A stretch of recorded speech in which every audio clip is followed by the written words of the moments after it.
anak-anak, melanjutkan materi kemarin, yaitu sekarang kita membahas tentang informasi penting dalam iklan, slogan, dan poster.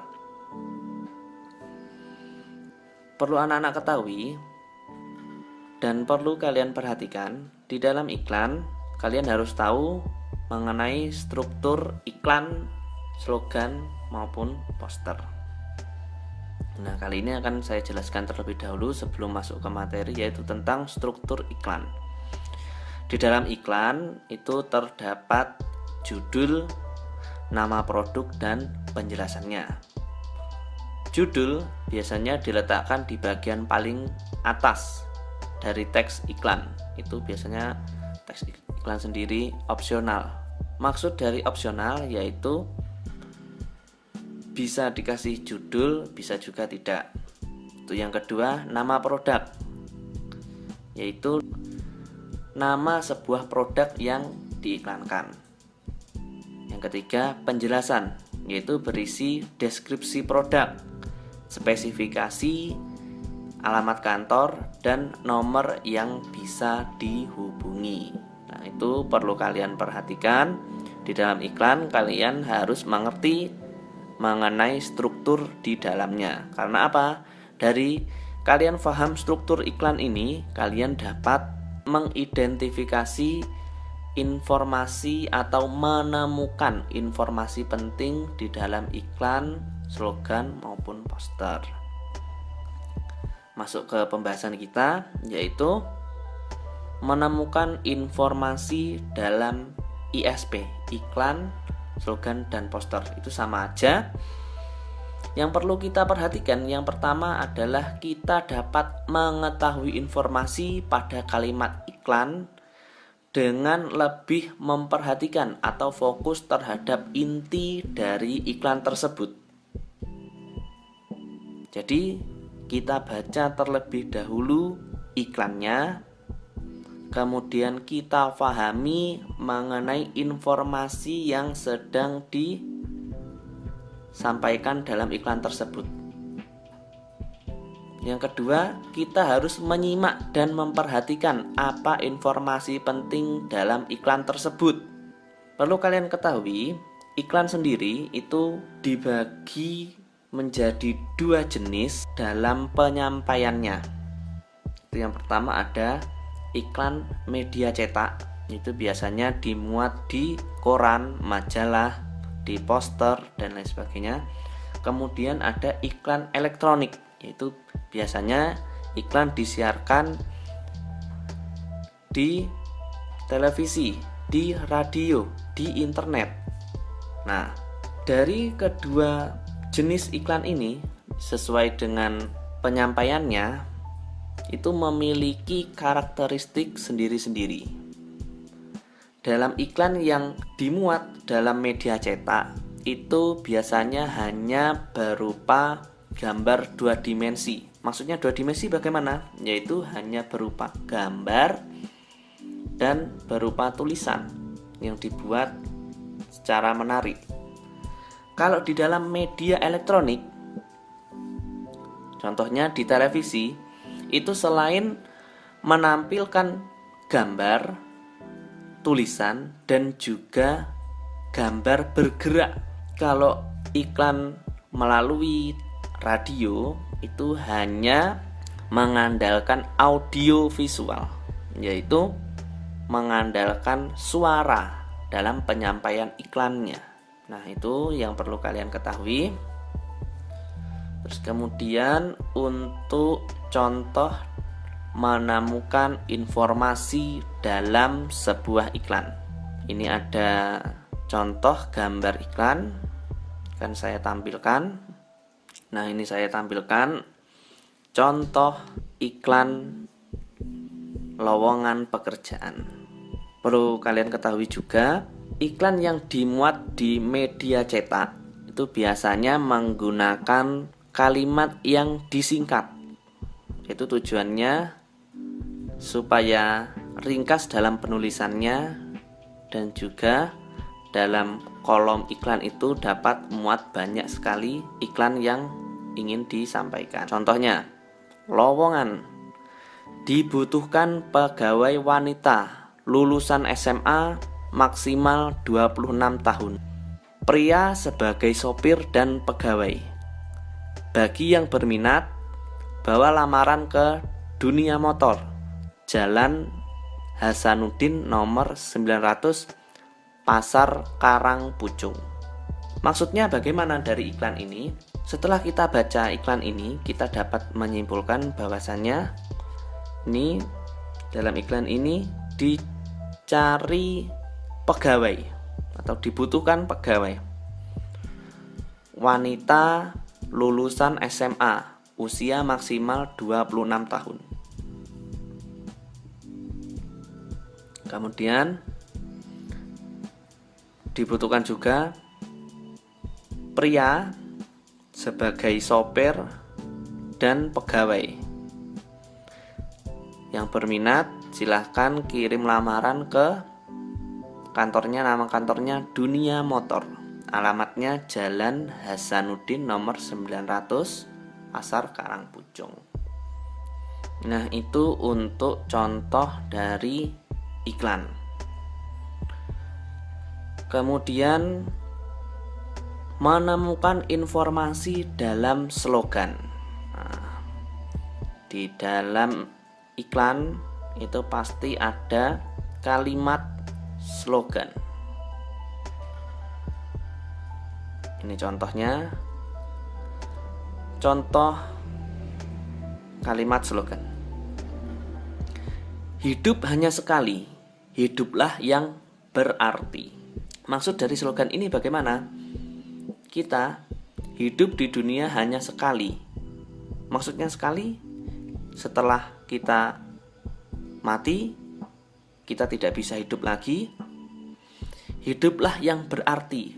Selama kita masih hidup dan belum mati, kita harus memanfaatkan kesempatan kita di dunia, apalagi masih sehat, itu untuk melakukan hal-hal yang berarti seperti belajar, kemudian berprestasi di sekolahan, di kelas, kemudian memberi manfaat ke sesama makhluk hidup.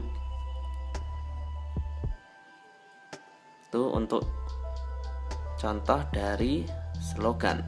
Selanjutnya, contoh slogan yang kedua, orang bijak buang sampah sesuai tempatnya.